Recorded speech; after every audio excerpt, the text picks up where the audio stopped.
Hello everyone, and welcome to another episode of Grateful Kids Storytime. Today's story is dedicated to Milo S., and our character today will share his name. No shoutouts today, except the virtue of empathy, which is the star of our show. And so, without further ado, I present to you, A Dinosaur Ate My Homework. Once upon a Tuesday, Milo was having the worst day since the invention of bedtime. His alarm clock had exploded. Well, not really, but it screeched so loud it might as well have. His socks were mismatched, one polka dot, one with a grumpy cat face, and his little sister, Penelope, had drawn smiley faces on all of his homework with a permanent marker. Again. "Penelope," Milo groaned, holding up a math worksheet with a giant happy face on the number 7. "Why do you keep doing this?" Penelope was full of giggles. "Because numbers need personality, Milo. Duh." Milo sighed. He didn't have time to redo his homework before school, and Mrs. Bumblefritz, his teacher, wasn't exactly easygoing on homework rules. He stuffed the happy-faced papers into his backpack, grabbed his lunchbox, which smelled suspiciously of tuna and jelly, and trudged out the door. That's when it happened. Thud! The ground shook. Milo's mismatched socks nearly slipped off his feet. He looked up, and up, and up, to see a dinosaur standing in his front yard. Not a plastic toy dinosaur, not a museum fossil, a real, live, green as a lime Tyrannosaurus Rex with tiny arms, a toothy grin, and a tail that had just flattened Mom's rosebush. "Roar!" said the dinosaur. "Ah!" said Milo. "Whoops!" said the dinosaur, scratching its head with a tiny claw. "Didn't mean to scare you. My tail just feels like it was dragged through a rosebush. I'm Terrence, but you can call me Terry." Milo blinked. "You're a dinosaur? Dinosaurs don't talk, and I thought dinosaurs were extinct and aren't even around anymore." Terry shrugged, which looked a little ridiculous with his stubby arms. "Well, I got lost 65 million years ago, took a nap in a time vortex, and, well, I woke up here. Happens to the best of us. Nice socks, by the way. Very bold." Milo glanced at his grumpy cat sock and blushed. Thanks. Look, Terry, I've got school and my homework's ruined and—" "Say no more!" Terry boomed, puffing out his scaly chest. "I'll help you. I'm great at fixing problems. What's wrong?" Milo hesitated. A T-Rex helping with homework sounded like a recipe for disaster, but he was desperate. "Okay, fine. My sister drew happy faces on my math sheets, and my teacher's gonna turn me into detention stew." Terry grinned, showing teeth the size of bananas. "Easy! I'll eat the evidence, and you tell her a dinosaur did it. Foolproof!" Before Milo could tell him no way, Terry snatched the backpack with his jaws, gulped down the homework, and burped. A cloud of backpack dust floated out. "Mmm," Terry said, licking his lips. "Tastes like fractions." "Terry," Milo wailed, "that was my only copy. Now I'm doomed." Terry's grin faded. His big yellow eyes blinked. Oops. I thought I was helping. Humans are so confusing. Back in my time, if something annoyed you, you just ate it. Problem solved." Milo flopped onto the grass, hands over his face. "Aw, man, that will never work. First, my teacher is never gonna believe a dinosaur ate my homework, especially since the dog ate my homework excuse I used last week didn't work. I'm definitely getting detention, and I might even be going crazy since, again, dinosaurs are extinct." Terry's tail drooped. He sat down, crushing a mailbox, and looked at Milo. "I didn't mean to mess things up. I don't get how you tiny humans feel. You're all squishy and loud and—" Milo sniffed. "Are you leaking water from your eyes?" Milo wiped his face. "I'm not crying. It's allergies to dinosaurs." Terry tilted his head. No, you're upset. I can tell because your face looks like a squished trilobite. But I don't know why. Explain it, squishy human." Milo sat up, glaring. "Well, Terry, imagine if your homework got eaten and you had to face a grumpy Mrs. Bumblefritzosaurus." Terry scratched his chin. "Homework? Never had it. But once a pterodactyl stole my favorite rock. I roared for days. Felt lousy." He paused. Is that what you're feeling? Lousy? Yeah, Milo muttered. Lousy with a side of doomed. Terry's eyes lit up. Aha! I'll fix this. I feel your lousiness, and I'll make it better. He stood tall, tail wagging, and accidentally knocked over a garden gnome. To school we go! Wait, what? Milo yelped, but Terry scooped him up with his tiny arms, surprisingly strong for their size, and stomped toward Pickleweed Elementary. The schoolyard was chaos the second Terry arrived. Kids screamed, teachers dropped their coffee mugs, the principal, Mr. Wafflebottom, fainted into a bush, muttering about budget cuts not covering dinosaurs. Terry plopped Milo down by the flagpole and waved a tiny claw at the crowd. Greetings, tiny humans. I'm Terry, here to solve Milo's homework crisis with empathy. Milo facepalmed. This is not what I meant. Mrs. Bumblefritz marched over, her glasses fogging with fury. Milo? What is this? This creature doing here? He's my, therapy dinosaur, Milo tried. For, stress. Terry nodded eagerly. Yep, I ate his homework to help, but it didn't work. So now I'm empathizing. He roared so loud Mrs. Bumblefritz's bun unraveled into a frizzy mess. Homework? She snapped. Eaten? Preposterous! You're in detention until you're 50. Wait, Terry said, holding up a claw. I've got this, he told Milo. Imagine how Milo feels. Picture your homework, say, a nice stack of teacher papers, gobbled up by a velociraptor. Sad, right? Mrs. Bumblefritz blinked. Well, I suppose that would be inconvenient. Exactly, Terry beamed.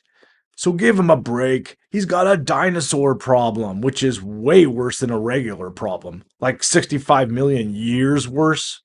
The class giggled. Even Mrs. Bumblefritz's lips twitched, though she hid it behind her clipboard. Fine, she grumbled. Redo the homework by tomorrow, Milo, and keep that beast out of my classroom. Milo sighed with relief. Thanks, Terry. That was weirdly helpful. Terry winked. Empathy, my friend. I imagined her feelings and saved you. Now, let's celebrate with a snack. He eyed the cafeteria dumpster. No eating trash, Milo yelled, dragging Terry away by the tail. Word spread fast about Milo's dinosaur buddy. By lunch, kids swarmed Terry, asking questions like, Can you eat my broccoli? Yes, he could, and did, burping green steam. And, Can you eat all of our homework? No, but he laughed so hard he fell over, crushing a picnic table. Milo started to enjoy the attention, until Terry's empathy lesson took a hilarious turn.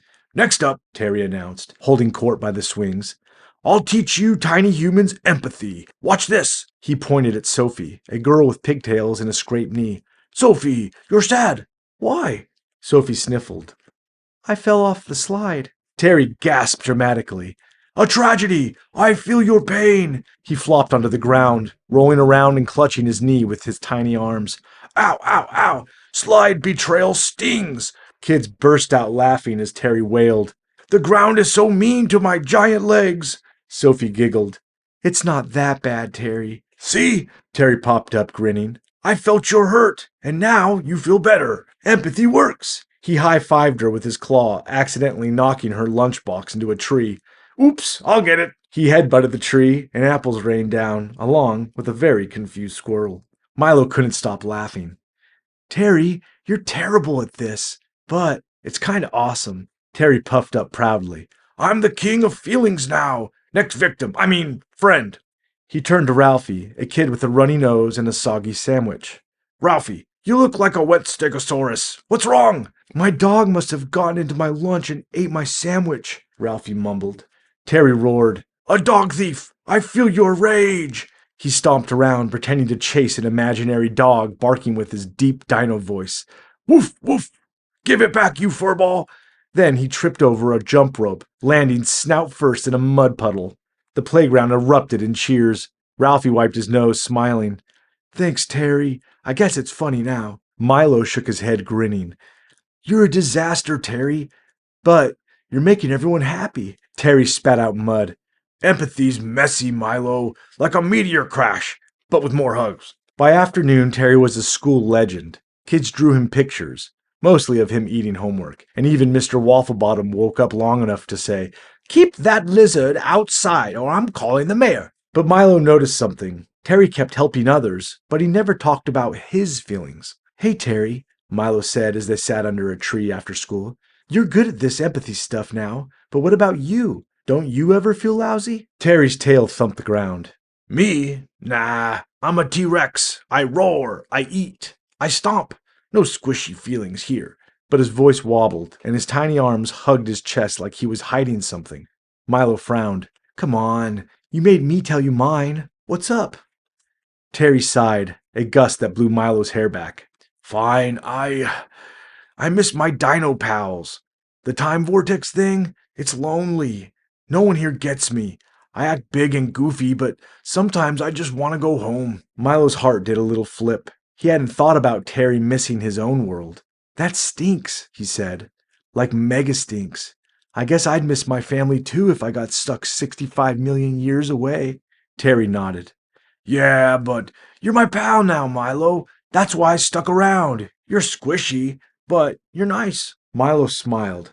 Well, I'm glad you're here, even if you ate my homework. Terry chuckled. Best snack ever. That's when Penelope ran up, marker in hand. Milo, your dinosaur's cool. Can I draw happy faces on him? Terry grinned. Go for it, tiny artist. Penelope scribbled a happy face on Terry's snout, and he struck a pose. How do I look? Like a happy T-Rex, Penelope giggled. Milo laughed too. See, Terry, you've got friends here now. We'll figure out the time vortex later. For now, you're stuck with us. Terry's eyes sparkled. Stuck with squishy humans? I can live with that. The next day, Milo and Terry walked to school, chatting about empathy and whether pterodactyls were faster than falcons. Everything seemed perfect until they reached the playground. A giant shimmering portal swirled in the air, spitting out sparks and a faint smell of burnt toast. Kids gasped. Terry froze. That's it, he whispered. The time vortex. It's back. Milo's stomach dropped. You're leaving? Terry looked torn. I could go home, see my dino squad, but I'd miss you squishies. Before Milo could answer, a figure stumbled out of the portal. Not a dinosaur. A kid. A girl with wild hair, a backpack, and a shirt that said Dino Squad. She blinked at Terry. There you are, you big lizard. I've been chasing you across time for weeks. Milo gasped. Who are you? I'm Zara, she said, brushing off portal dust. Terry's my pet. He's escaped during a mission, and I've been stuck in the Jurassic, babysitting velociraptors while he's been here. Terry gulped. Surprise! Zara's my human. I didn't mention her because, well, I forgot. Dino brains are small. Milo laughed so hard he nearly fell over. You're a pet? This whole time I thought you were some wild lost dinosaur, and you've got an owner? Zara smirked. Yep, he's got a collar and everything. Show him, Terry. Terry sheepishly lifted his tail, revealing a tiny, glowing collar that said, Property of Zara Z. The playground kids howled with laughter. Penelope clapped. He's a puppy T-Rex. Terry groaned. This is so embarrassing. I'm a mighty predator, not a puppy. Zara patted his snout. Sure you are. Now we gotta go. Dino Squad's waiting. She turned to Milo. Thanks for babysitting him. Want to ride in the vortex sometime? Milo grinned. Sure, but Terry, you're coming back again, right? Terry winked. You bet, tiny human. I've got more empathy to spread and more homework to eat. With that, Zara and Terry stepped into the portal, vanishing in a flash of light. The kids cheered, and Milo shook his head, still laughing. His dinosaur pal wasn't a lone wanderer after all. He was a runaway pet with a time-traveling kid for a boss. Who'd have guessed? And somewhere, 65 million years away, Terry roared happily, knowing he'd found friends in the strangest of places. Thanks to a little thing called empathy. The end. If you enjoyed our show, don't forget to follow us and leave a comment. We'd love to hear from you. If you'd like a shout out or for one of our characters to share your name, you can email gratefulkidsstorytime@gmail.com and ask. Until next time, stay grateful, everyone.